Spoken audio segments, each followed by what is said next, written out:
ಮಾಣಿಕ್ಯಧಾರಾದಲ್ಲಿ ನಾಪತ್ತೆಯಾಗಿದ್ದಂಥ ಬಾಲಕಿಯ ಶವ ಪತ್ತೆಯಾಗಿದೆ. ನೋಡಿ, ಅಷ್ಟು ಕೆಳಗಡೆ ಬಿದ್ದಂಥ ಹುಡುಗಿ, 14 ವರ್ಷ. ಆ ಹುಡುಗಿಗೆ ಶ್ರೀನಂದ ಅಂತ ಹೆಸರು. ಕೇರಳದಿಂದ ಬಂದಿರುವಂಥವರು, ಬೇರೆ ಬೇರೆ ದೇವಸ್ಥಾನಗಳನ್ನು ಸುತ್ತಾಡ್ಕೊಂಡವರು ಈ ಕಡೆಗೆ ಬಂದಿದ್ದರು. ಇದ್ದಕ್ಕಿದ್ದಂಗೆ ಆಕೆ ನಾಪತ್ತೆಯಾಗಿದ್ಲು. ಯಾರಾದರೂ ಅಪಹರಿಸ್ಬಿಟ್ರಾ ಅನ್ನುವಂಥ ಪ್ರಶ್ನೆಗಳೂ ಕೂಡ ಇದ್ವು, ಅಥವಾ ಯಾರಾದರೂ ಏನಾದರೂ ಕೊಂದು ಹಾಕ್ಬಿಟ್ರೆ ಇವಳನ್ನ ಅನ್ನುವಂಥದ್ದು ಕೂಡ ಇತ್ತು. ಎಷ್ಟು ಹುಡುಕಾಡಿದ್ರೂ ಕೂಡ ಆಕೆಯ ಶವ ಸಿಕ್ಕಿರಲಿಲ್ಲ. ಅಂತೂ ಇಂತೂ 2000 ಅಡಿ ಕೆಳಗಡೆಗೆ ಮೃತದೇಹ ಪತ್ತೆಯಾಗಿದೆ. ತೋರಿಸ್ತಾ ಇದ್ದೀವಿ.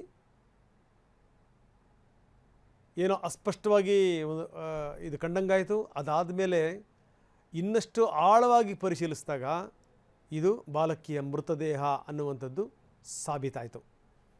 2000 ಅಡಿ ಕೆಳಗಡೆಗೆ ಮೃತದೇಹ. ಇದಕ್ಕೋಸ್ಕರ ಎಷ್ಟು ಜನ 2000 ಅಡಿ ಕೆಳಗಡೆಗೆ ಪತ್ತೆ ಆಗಬೇಕು ಅಂತಂದರೆ SDRFನವ್ರು ಎಷ್ಟು ಜನ, ಅಗ್ನಿಶಾಮಕ ದಳದವರು, ಪೊಲೀಸರು ಹುಡುಕಾಡ್ತಾಯಿದ್ರು ನಿರಂತರವಾಗಿ.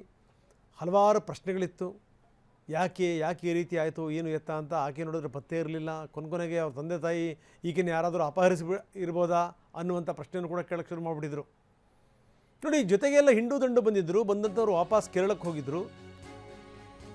ಬಂದಂಥವ್ರು ಜೊತೆಗಿದ್ದಂಥವ್ರು ಇವ್ರನ್ನಷ್ಟೇ ಬಿಟ್ಟು ಹೋದರು. ಅದು ಕೂಡ ಒಂದು ಅನುಮಾನಕ್ಕೆ ಕಾರಣ ಆಗಿತ್ತು. ಇನ್ನು ಆತ್ಮಹತ್ಯೆನಾ ಕೊಲೆನಾ ಅನ್ನೋದ್ರ ಬಗ್ಗೆಯೂ ಕೂಡ ಅನುಮಾನ ಇದೆ. 2000 ಅಡಿ ಕೆಳಗಡೆಗೆ ಒಂದು ಹುಡುಗಿ ಬೀಳ್ತಾಳೆ, 14 ವರ್ಷದ ಹುಡುಗಿ. ಅದು ಯಾರಿಗೂ ಗೊತ್ತೇ ಆಗಲ್ಲ ಅಂದರೆ ಏನು ಅರ್ಥ?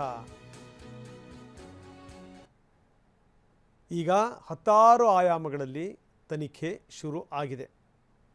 ನೋಡಿ, ಆ ಹುಡುಗಿ ಫೋಟೋ ತೋರಿಸ್ತಾ ಇದ್ದೀವಿ. ಶ್ರೀನಂದ.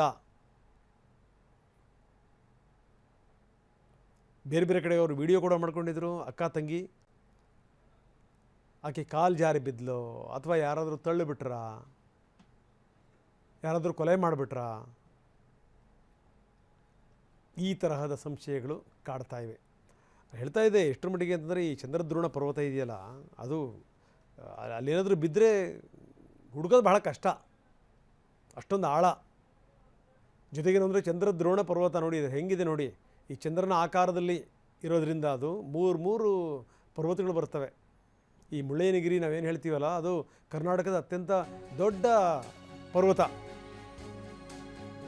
ಅದು ದತ್ತಗಿರಿ ಮತ್ತು ಸೀತಾಳಯ್ಯನಗಿರಿ.